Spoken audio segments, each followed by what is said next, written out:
Coast. The baby monitor showed green. The dog had been sitting outside the door for 2 hours. They had the monitor, they had the wearable oxygen tracker, the small sock-style device on Nora's left foot that was supposed to alert them if her saturation dropped below threshold. Coast. They had set up the nursery the way every first-time parent sets up a nursery. In the age of connected devices.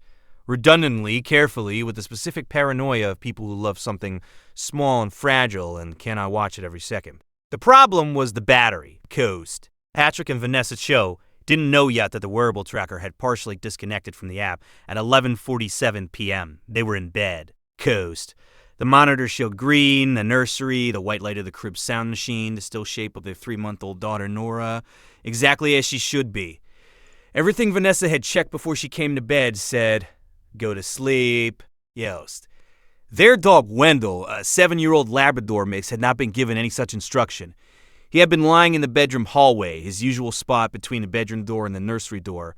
When the bedroom light went out, he was still there 2 hours later, not sleeping. Coast. Sitting upright, facing the nursery door in the narrow gap of yellow light that came from the nightlight inside.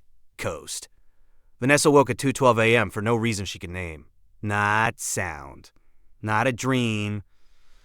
Just an absence of rightness that reached her sleep and pulled at her. She lay still for a moment. Then she heard something. Quiet. Rhythmic, a low steady sound from the hallway. Coast. She opened the bedroom door.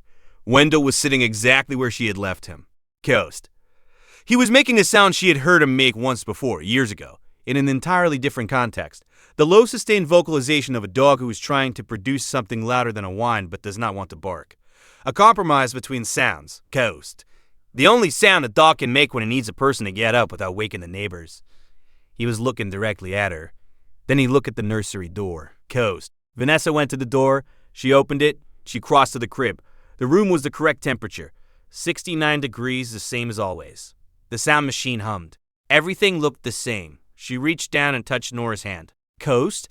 The temperature was wrong. Not cold, but not the warm, slightly damp warmth of a sleeping infant. Something cooler and more passive. She picked her up. Nora was breathing, but the breath against Vanessa's neck was fast and shallow in a way that bypassed normal thought and went directly to the hands reaching for the phone. Coast? She was calling Patrick's name as she was dialing. Coast? Nora's oxygen saturation at the hospital was 89%. Normal resting saturation in an infant is 95% to 100%. At 89%, the heart and brain are working harder than they should. Below 85%, organ stress begins. Coast. The cause was an early bronchiolitis, a respiratory virus that causes inflammation in the small airways, making each breath less efficient than it should be. It had been developing gradually through the evening. The oxygen tracker had been sending data into a disconnected app while the SAT dropped. Coast. The attending neonatologist, Dr. Amaro Say, who had been doing this for 16 years, told them what the numbers had been and what they would likely have become without intervention. She said, "What made you check at 2 a.m.? Vanessa looked at Patrick. Patrick looked at the floor. The dog, Vanessa said. Coast. Dr. Osei looked at her with that surprise in the way of someone who has heard this before. If you stay for stories about what animals sense before we do, you are in exactly the right place.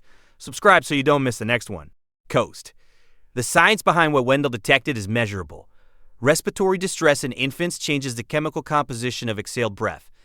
Elevated CO2 metabolites, the faint biochemical signature of a stressed cardiovascular system working harder than usual. Coast.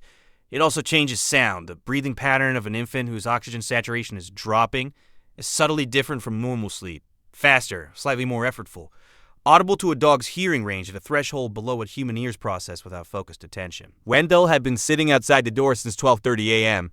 An hour and 42 minutes before Vanessa opened her eyes, he had already made his assessment and taken the only position available to him.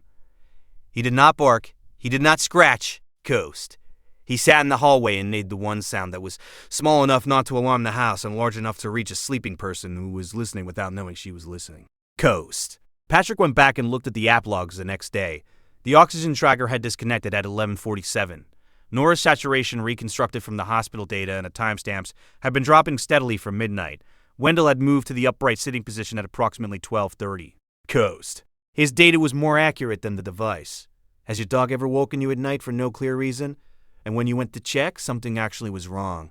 Tell us in the comments. These stories deserve to be heard. Coast.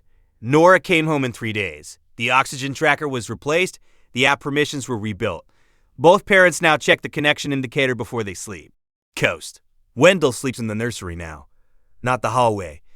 Vanessa moved his bed to the corner of the room the night they came home without discussing it with Patrick. He just found it there.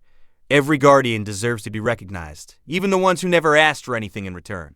Subscribe so you never miss the next one. Coast. He sleeps lightly.